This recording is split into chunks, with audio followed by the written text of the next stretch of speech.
यदि आप अपने को युधिष्ठिर के रूप में देखना चाहते हो, यदि आप अपने आप को राम के रूप में, महावीर के रूप में देखना चाहते हो, यदि आप अपने आप को एक अच्छे लीडर के रूप में देखना चाहते, एक महान व्यक्ति के रूप में देखना चाहते हो,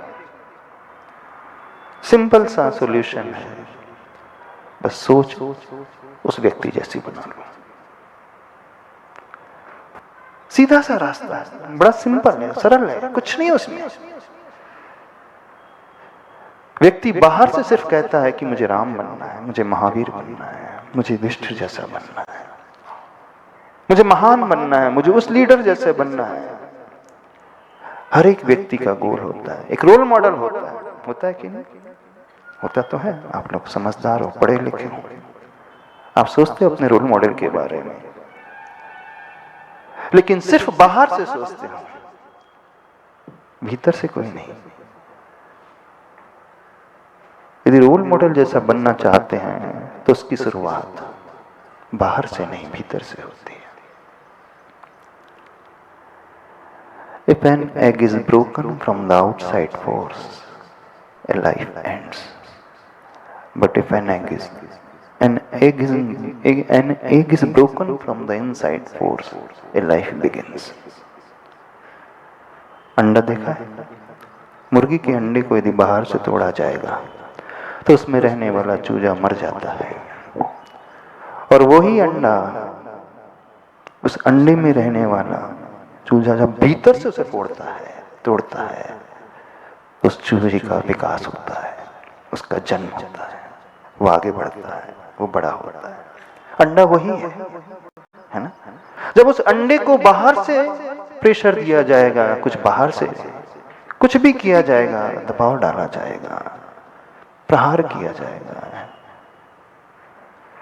भले एक छोटे से हैमर से प्रहार किया जाएगा, थोड़ा थोड़ा, बहुत लाइट फोर्स से, तो भी अंडा समाप्त हो जाएगा, उसमें रहने वाला जीव मर जाएगा, life ends. But same scenario में, if an egg is broken from the inside force, life begins. है ना? कितनी विचित्र बात है। अंडा तो वही है, और दोनों ही परिस्थितियों में अंडा टूटता है, उसका आवरण, उसका खोल टूटता है। जब हैमरिंग किया जाएगा तो भी उसका आवरण, कठोर आवरण टूट जाएगा, लेकिन उसके भीतर रहने वाला वो जीव मर जाएगा। और जब अंदर से वो आवरण स्वयं तोड़ता है, तो एक जीव की यात्रा विकास की ओर होना शुरू हो जाती है। ऐसी है ना? हमारा जीवन हमेशा भीतर से बाहर की ओर बढ़ता है। नदी समुद्र का रूप भीतर से बाहर की ओर लेती है। जब नदी की उत्पत्ति होती है, जिस पॉइंट से नदी निकलती है, चाहे वो अमरकंटक में नर्मदा नदी हो अथवा गंगोत्री में गंगा नदी हो, उसका स्थान बहुत छोटा होता है, बहुत छोटी धार होती है। लेकिन वही नदी की धार धीरे धीरे जब समुद्र में मिलती है तो विशाल रूप ले लेती है ना? वही नर्मदा जब भरूच में जाकर के समुद्र में गिरती है, अरब सागर में, अरेबियन सी में, तो उससे मिलने के पूर्व वो अपने आप को समुद्र बना लेती है। और जहां से निकलती है, कभी अमरकंटक गए होंगे, देखना नर्मदा का स्थान देखना, एक नल की छोटी सी धार जैसी है। गंगा जहां गंगोत्री से निकली है, जहां से उत्पन्न हुई है, बहुत छोटी धार, लेकिन जैसे जैसे वो आगे बढ़ती है, इतनी विस्तृत हो जाती कि हम इमेजिन ही नहीं कर पाते कि नदी है कि ये सी है, समुद्र है, इतना विस्तृत। जब आपका जन्म मां के गर्भ से हुआ था, उस समय आप कैसे थे? बताओ, आपके जीवन की यात्रा कहां से शुरू हुई? बाहर से भीतर की ओर कि भीतर से बाहर की ओर? बोलो। आपका भी जन्म अंदर से हुआ, फिर वो बाहर आया। तो जीवन में यदि हम कुछ पाना चाहते हैं, अपने आप को ट्रांसफॉर्म करना चाहते हैं, तो उसकी शुरुआत बाहर से नहीं होगी, भीतर से होगी। भीतर की सोच से होगी, मन के इस बदलाव से होगी। क्या समझ रहे हो? बताओ, कुछ समझ में आ रहा है? नहीं समझ में आ रहा? आज एक और होमवर्क दे रहे हैं आप सबके लिए, लिख लो। आप सभी को उन व्यक्तियों के नाम लिखना है जो आपकी लाइफ में हमेशा हर्डल बन करके खड़े रहते हैं।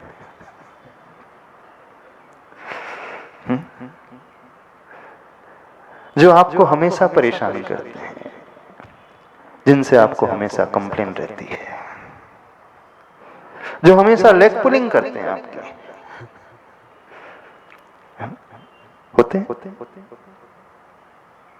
होते कि नहीं? और विदाउट एनी बायसनेस, बिना पक्षपात, जो भी है वो आपकी फैमिली का मेंबर है। आपकी सासू तो सासू का नाम लिख देना, हाँ बहू है तो बहू का भी नाम लिख देना, देवरानी है, जेठानी है, जो भी हो।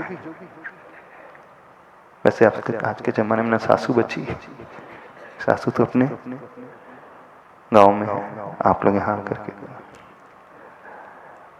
आपका बॉस, आपका सबऑर्डिनेट, आपका कॉम्पिटिटर, अथवा समाज में बैठा हुआ आपका कॉम्पिटिटर, सोसाइटी में रहने वाला वो सोसाइटी मेंबर, है ना?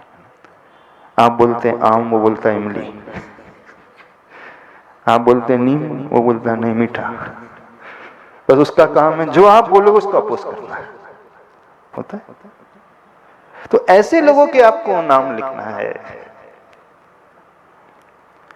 फैमिली में रिलेटिव्स के नाम, ऑफिस में रहने वाले, सोसाइटी में रहने वाले,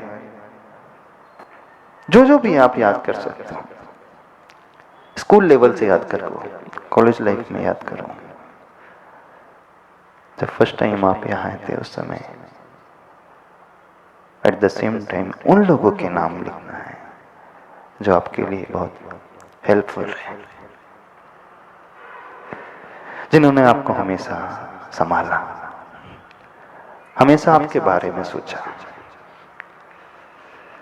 हमेशा आपके बारे में बहुत अच्छा भी किया, हमेशा मदद करने के लिए जो तैयार रहते थे,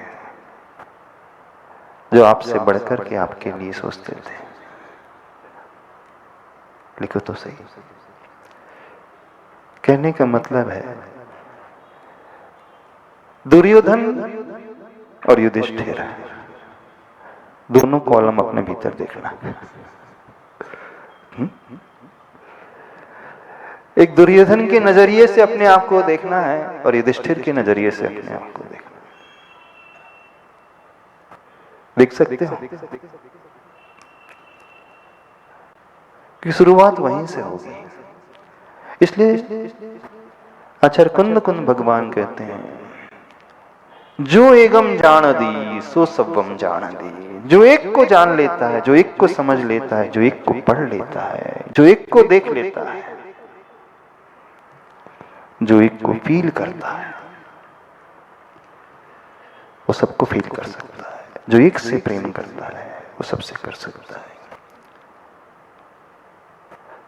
एक से अर्थ यहाँ पे स्वयं है, अपना मन है, अपनी आत्मा है।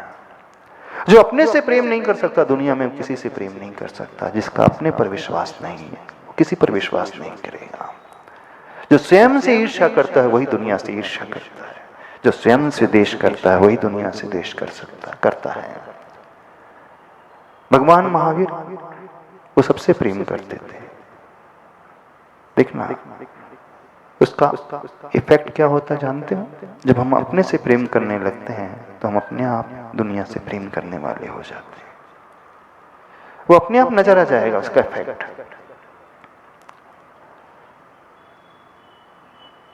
कई लोग कहते हैं हमारा कॉन्फिडेंस लेवल बहुत वीक है, हमें दुनिया में किसी पर विश्वास ही नहीं होता, कौन कब धोखा दे दे। आज के जमाने में कौन कब चीट कर जाए पता है नहीं। इसलिए हम सबको शक की निगाहों से देखते हैं, सबको ऊपर संदेह करते हैं, कहीं ये धोखा देने वाला तो नहीं, कहीं ये चीट करने वाला तो नहीं, कब हमारी टांग खींच दे कैसा। कुछ लोगों का नेचर ऐसा होता, देखना वो हमेशा किसी के ऊपर विश्वास ही नहीं करते।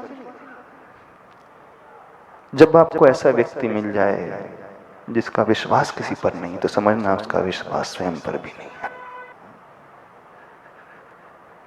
पैसा वो कमा रहा है, दुख दुख आप पा रहे हैं। तो ऐसे लोग ही हैं संसार में जो कभी आगे नहीं बढ़ते। यदि आपके मन में भी किसी के प्रति जेलसी का भाव आ रहा है, वो दूसरे के प्रति जो भाव हमारा पैदा होता है, इमोशन हमारा पैदा होता है, उसकी शुरुआत स्वयं से। कॉज हम स्वयं हैं, इफेक्ट दूसरा पर्सन है। हम सिर्फ इफेक्ट को देख करके धारणा बना लेते हैं, हम उस कार्य को देख करके इंटरप्रिटेशन करने लगते हैं, नहीं, पर उसका रूट कॉज कहाँ है? उसका रूट कॉज हम स्वयं हैं। आपने कुछ ऐसे भी लोगों को देखा होगा संसार में जिन्हें ज्यादा गुस्सा कभी आता ही नहीं, कैसे भी परिस्थिति आ जाए उन्हें ज्यादा फर्क नहीं पड़ता। कोई इसकी बुराई भी कर ले, निंदा भी कर ले, कोई इसकी लेग पुलिंग भी कर ले, उसे कोई फर्क नहीं पड़ता। हो सकता है आपकी नजरों में वो दब्बू हो, डरपोक हो सकता है। कुछ लोग की धारणा होती है ये तो कायर है, डरपोक है ना, ये कुछ नहीं कर सकता इसलिए गुस्सा नहीं आ रहा है इसे। जो देखो इसे बेवकूफ बना करके चले जाते हैं, पर गलत धारणा है आपकी। महावीर को कभी गुस्सा नहीं आता था, क्षमा भाव हमेशा रहता था, करुणा उनके हृदय में दूसरों के प्रति हमेशा रहती थी। ये सब इफेक्ट है। कॉज क्या है? करुणा उनकी स्वयं के प्रति पहले थी, क्षमा स्वयं के प्रति पहले थी। जब हम किसी को फॉरगिव करते हैं तो फॉरगिव भी वही कर सकता है जो स्वयं को फॉरगिव कर सकता है। जो स्वयं को क्षमा कर सकता है वही दूसरे को क्षमा कर सकता है। जो स्वयं के प्रति करुणावान होता है वही दूसरे के प्रति करुणावान हो सकता है। जो स्वयं को चाहने वाला होता है वही दुनिया के हर प्राणी को चाहने वाला हो सकता है। जो अपना होता है वही सबका होता है, और जो अपना नहीं होता वो किसी का नहीं होता। वैसे आपने सुना जो सबका होता वो किसी का नहीं होता, एक सेंस में वो भी आता है। भगवान महावीर सबके हैं, राम सबके हैं, इसलिए कि सबसे पहले वे अपने हैं। उन्होंने अपने आप को जाना, उन्होंने अपने से प्रेम किया, उन्होंने अपनी अहिंसा लेकर के आए, उन्होंने अपने प्रति करुणा का भाव लेकर के आए। फिर उसका इफेक्ट यह आया कि संसार का हर जीव उन्हें अच्छा लगने लगा, हर जीव से वह प्रेम करने लगे, हर जीव के कल्याण के बारे में सोचने लगे। तो देखना उसका प्रभाव कितनों पर पड़ता है, अनंत जीवों पर पड़ने लगता है। और जो सेल्फिश होता है, कहने में आता है कि वो अपने बारे में सोच रहा, अपनी फैमिली के बारे में सोच रहा, वो नहीं, अपने आप को धोखा देने वाला होता। कुछ समझ रहे हो कि नहीं समझ रहे? क्या समझ में आ रहा है? आज निर्णय आपको करना है, आपको युधिष्ठिर बनना है कि दुर्योधन बनना है? क्या बनना चाहते हैं? बोलिए, क्या बनना चाहते हैं? युधिष्ठिर कि दुर्योधन? बनना तो हर कोई व्यक्ति युधिष्ठिर चाहता है, सिर्फ वो एक मुखौटा लगाना चाहता है युधिष्ठिर का। वो मुखौटा लगाना चाहता है राम का, महावीर का, महान व्यक्ति का, लेकिन अंदर से नहीं। तो जब तक हम अंदर से शुरुआत नहीं करेंगे, बाहर वो रिफ्लेक्ट होकर के ही आएगा ही नहीं। गलती कहां हो जाती? व्यक्ति हमेशा शुरुआत बाहर से करता है, वो बाहर से शुरुआत करता है, अंदर से सोचता ही नहीं। और जब भी बाहर से कुछ होगा तो जीवन समाप्त हो जाएगा। बाहर से कुछ भी करने की कोशिश की जाएगी, बाहर से प्रेशर दिया जाएगा तो अंडा टूट जाएगा, टूटेगा, बच नहीं सकता। हाँ, अंदर से जब टूट होता है वो प्रेशर, लेकिन बहुत ग्रेजुअली होता है, बहुत धीरे धीरे होता है, हमें पता नहीं चलता, हमें लगता ही नहीं कि कुछ है। अंडे के अंदर वो जीव बहुत समय से रहता है, एकदम से ऑल ऑफ सडन वो बाहर नहीं आता चूजा उसका। धीरे धीरे वो अपने आप को मजबूत बनाता है, मजबूत बनाता है, धीरे धीरे प्रयास करता है, तब कहीं उस कठोर आवरण को तोड़ देता है। गजब की बात है, उस चूजे में शक्ति कितनी होती है। और अंडे का जो आवरण होता है एक का बड़ा कठोर होता है, जैसे हमारे नाखून होते हैं, नैल होते हैं, वैसे कठोर। उस चूजे में अभी चलने की शक्ति नहीं आई है, उसके पास ना भोजन है ना पानी, कुछ भी तो नहीं है उसके पास, कोई उसे सिखाने वाला नहीं है, समझाने वाला नहीं है, पढ़ाने वाला नहीं है। कैसे इस कठोर आवरण को तोड़ना, कोई नहीं है।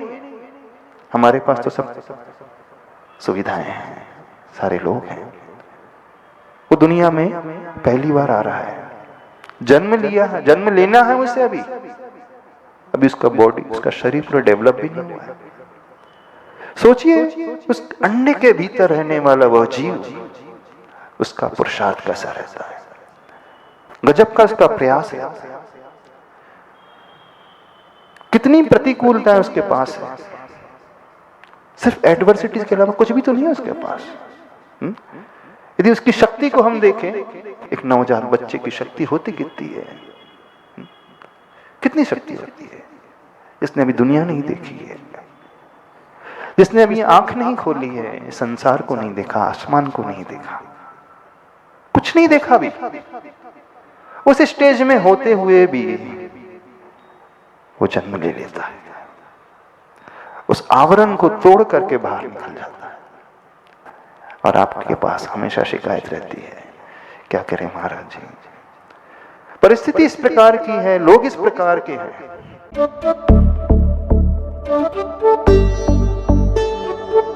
सुनो विद्यासागर की रचना